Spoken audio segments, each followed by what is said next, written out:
Hello there, thank you for coming for this video.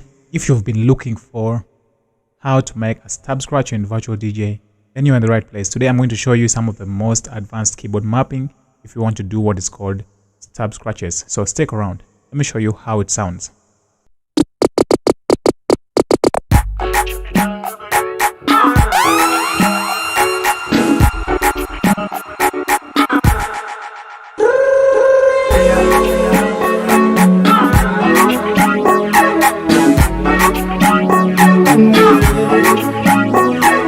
Alright guys, so if you like it, if that was something you've been looking for, please give me a thumbs up for this video and let's go straight. Now what is a stub scratch in this case? A stub scratch is when you are able to make a forward scratch and then you can hear it. And then you, instead of making a back scratch, you just simply go to a cue point. Alright, so you don't get that sound from a back scratch. It's always very possible on a turntable, or if you are like if you like mouse scratches and if you think you can be perfect, and then you're also triggering the crossfader like as if you're doing it on a turntable, that would work for you.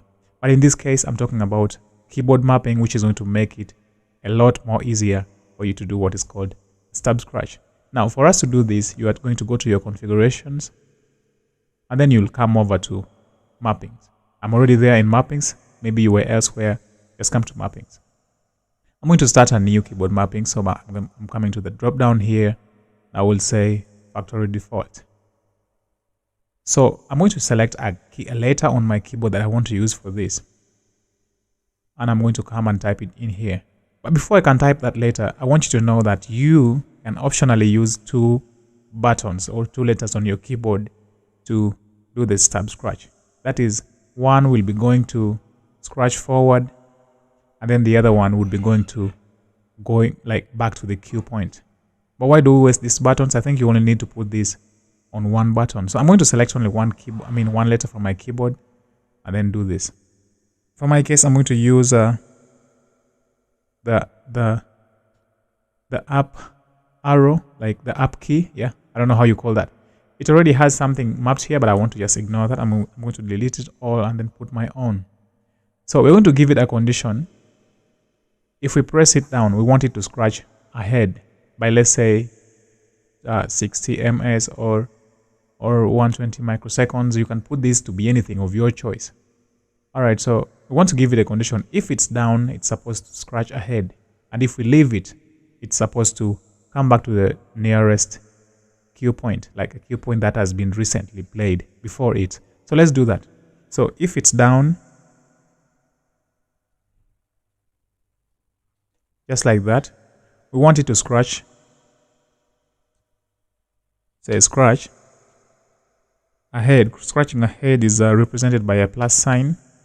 In this case, we want to use maybe 120, let's say 120 ms. Ms is microseconds or milliseconds. I don't know how you call it. I don't know the difference, by the way, but that is what it stands for. You can use 60, you can use 50, depending on what you really think is nice for you, but this is common. Alright, so otherwise, you put that stands for otherwise. If we release the key, we want it to go back to the first cue point, the most recently played cue point. So we say go to cue. It's already down here, so you can just come down here and then. Alright, so that is all. There's nothing else you need. This is it all. We're going to save this mapping, don't forget. I'm going to close this. So when you press on this, you should be able to hear how it plays. Maybe let's try it.